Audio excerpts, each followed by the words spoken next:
ಪರಿಸರದ ನಿಯಮಾವಳಿಗಳನ್ನು ಮೀರಿ ಎಲ್ಲವನ್ನ ಧಿಕ್ಕರಿಸಿ ಯತ್ನಾಳ್ ಅವರು ಸಕ್ಕರೆ ಕಾರ್ಖಾನೆಯನ್ನು ನಡೆಸ್ತಾ ಇದ್ದಾರೆ ಅನ್ನೋದು. ಅವರ ಮಾಲೀಕತ್ವದ ಸಕ್ಕರೆ ಕಾರ್ಖಾನೆಗೆ ಸರ್ಕಾರದಿಂದ ನೋಟಿಸ್ ಕೊಟ್ಟಿರುವಂತ ವಿಚಾರಕ್ಕೆ ಸಂಬಂಧಪಟ್ಟ ಹಾಗೆ ಯತ್ನಾಳ್ ಅವರು ಕಿಡಿಕಾರ್ತಾ ಇದ್ದಾರೆ ಸರ್ಕಾರದ ಮೇಲೆ.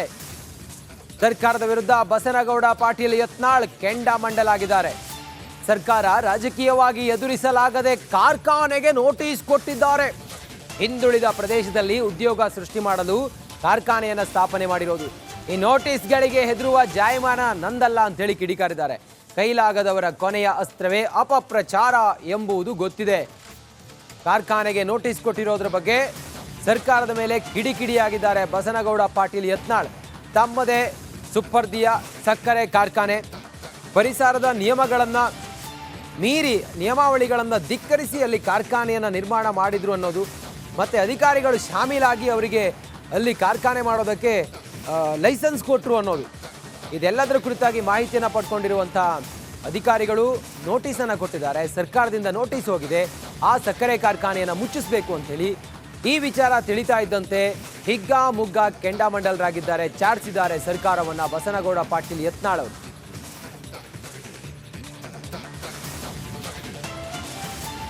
ಬಸನಗೌಡ ಪಾಟೀಲ್ ಅವರ ಸಕ್ಕರೆ ಕಾರ್ಖಾನೆಗೆ ನೋಟಿಸನ್ನು ಕೊಟ್ಟಿರುವಂಥ ವಿಚಾರಕ್ಕೆ ಶಾಸಕ ಬಸನಗೌಡ ಪಾಟೀಲ್ ಯತ್ನಾಳ್ ಸರ್ಕಾರದ ಮೇಲೆ ಕೆಂಡಾಮಂಡಲಾಗಿದ್ದಾರೆ. ರಾಜಕೀಯವಾಗಿ ನನ್ನನ್ನು ಎದುರಿಸಲಾಗದೆ ಅಪಪ್ರಚಾರ ಮಾಡ್ತಾ ಇದ್ದಾರೆ.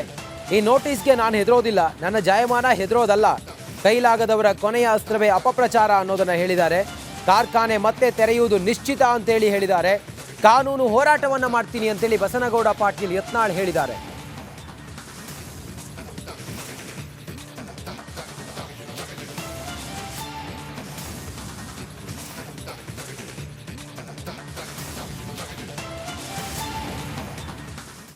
ಕಾಂಗ್ರೆಸ್ ಪಾಳೆಯದಲ್ಲಿ ಲಿಂಗಾಯತ ಅಸಮಾಧಾನ ಗುಟ್ಟಾಗಿ ಏನು ಉಳಿದಿಲ್ಲ.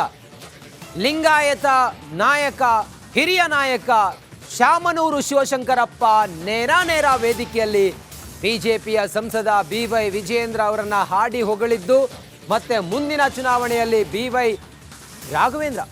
ರಾಘವೇಂದ್ರ ಅವರು ಗೆಲ್ತಾರೆ ಅಂತೇಳಿ ಹೇಳಿರೋದು. ಈಗ ಕಾಂಗ್ರೆಸ್ ಪಾಳೆಯದಲ್ಲಿನ ಲಿಂಗಾಯತ ಅಸಮಾಧಾನವನ್ನು ಸಾರಿ ಹೇಳುವಂತಿತ್ತು. ರಾಘವೇಂದ್ರ ಅವರು ಒಳ್ಳೆ ಕೆಲಸ ಮಾಡಿದ್ದಾರೆ, ಅವರನ್ನ ನೀವು ಬೆಂಬಲಿಸಿ ಗೆಲ್ಲಿಸಬೇಕು ಅಂತೇಳಿ ಕಾಂಗ್ರೆಸ್ನ ಹಿರಿಯ ಶಾಸಕರೊಬ್ಬರು ತುಂಬಿದ ವೇದಿಕೆಯಲ್ಲಿ ಆಡಿರುವಂಥ ಮಾತು ಕಾಂಗ್ರೆಸ್ಗೆ ಈಗ ಇರುಸು ಮುರುಸು ತಂದಿಟ್ಟಿದೆ. ಶಾಮನೂರು ಶಿವಶಂಕರಪ್ಪ ಲಿಂಗಾಯತ ಸಮುದಾಯದ ಹಿರಿಯ ನಾಯಕರು.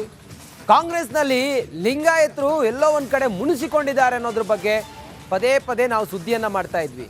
ಶಾಮನೂರು ಶಿವಶಂಕರಪ್ಪ ಈಗ ಬಹಿರಂಗವಾಗಿ BJPಯ MP ಗೆ ನೀವು ಮತ ಕೊಟ್ಟು ಗೆಲ್ಲಿಸಬೇಕು, ಒಳ್ಳೆ ಕೆಲಸ ಮಾಡಿದ್ದಾರೆ ಅಂಥೇಳಿ ಹೇಳಿರೋದು ಯಾವ ಅರ್ಥದಲ್ಲಿ ಅನ್ನೋದು ಈಗ ಭಾರಿ ಕುತೂಹಲ ಇದೆ. BY ರಾಘವೇಂದ್ರ ಅವರನ್ನ ನೀವು ಮುಂದಿನ ಚುನಾವಣೆಯಲ್ಲಿ ಗೆಲ್ಲಿಸಬೇಕು, ಒಳ್ಳೆ ಕೆಲಸ ಮಾಡಿದ್ದಾರೆ ಅಂತೇಳಿ ಕಾಂಗ್ರೆಸ್ನ ಶಾಸಕ ಶಾಮನೂರು ಶಿವಶಂಕರಪ್ಪ ಅವರ ಬಾಯಲ್ಲಿ ಬಂದಿದ್ದು ಕಾಂಗ್ರೆಸ್ಸಿಗರನ್ನ ಇರುಸು ಮುರಿಸು ಆಗುವಂತೆ ಮಾಡಿದೆ. ಮಾಡಿದ್ದಾರೆ. ಮೊಟ್ಟ ಮೊದಲಾಗಿ ಅವರಂಥ ಪಾರ್ಲಿಮೆಂಟ್ ಸದಸ್ಯರನ್ನ ಒಳಪಡ್ತಾಗ ನೀವೇ ಧನ್ಯರು ಅಂತ ಹೇಳ್ಬಿಟ್ಟು ನನ್ನ ಅಭಿಪ್ರಾಯ. ಏಕೆಂದರೆ ತಮ್ಮ ಕ್ಷೇತ್ರದಲ್ಲಿ ಯಾವ ಕೆಲಸಗಳು ಆಗಬೇಕು ಅನ್ನೋದನ್ನು ನೋಡಿಕೊಂಡು ಆ ಎಲ್ಲ ಕೆಲಸಗಳಿಗೂ ಕೂಡ ತಮ್ಮ ಕೈಯಿಂದ ಆಗದೇ ಇದ್ದರೂ ಕೂಡ ಆಗುವ ರೀತಿಯಲ್ಲಿ ಕೆಲಸವನ್ನು ಮಾಡಿ ತೋರಿಸಿಕೊಟ್ಟಿರ್ತಕ್ಕಂಥ ನಿಮ್ಮಂಥ ನಾಯಕ ಅಂತ ಹೇಳಿದ್ರೆ ತಪ್ಪಾಗಲಾರದು. ಅಂಥ ಒಬ್ಬ ಒಳ್ಳೆಯ ವ್ಯಕ್ತಿಯನ್ನು ತಾವು ಪಾರ್ಲಿಮೆಂಟ್ ಸದಸ್ಯರಾಗಿ ಆರಿಸಿರೋದು ಭಾಳ ಒಳ್ಳೆಯ ಕೆಲಸವನ್ನು ನಿಮ್ಮ ಕ್ಷೇತ್ರದ ಜನ ಮಾಡಿದ್ದಾರೆ ಅಂತ ನನ್ನ ಅಭಿಪ್ರಾಯ. ಇನ್ನೇನು ಮತ್ತೆ 2 ತಿಂಗಳಲ್ಲಿ ಬರುತ್ತೆ ಪಾರ್ಲಿಮೆಂಟ್ ಚುನಾವಣೆ. ಮತ್ತು ರಾಘವೇಂದ್ರ ಅವರ ನಿಲ್ತಾರೆ ನಿಮ್ಮ ಪ್ರತಿನಿಧಿಯಾಗಿ. ಇನ್ನು ಯಾರೋ BJP ಪಕ್ಷದಿಂದ ಟಿಕೆಟ್ ಏನು ಕೊಡೋದಿಲ್ಲ. ಅದರಿಂದ ನಾವು ಯಾವಾಗ ಆಶೀರ್ವಾದ ಮಾಡ್ತೇವೆ.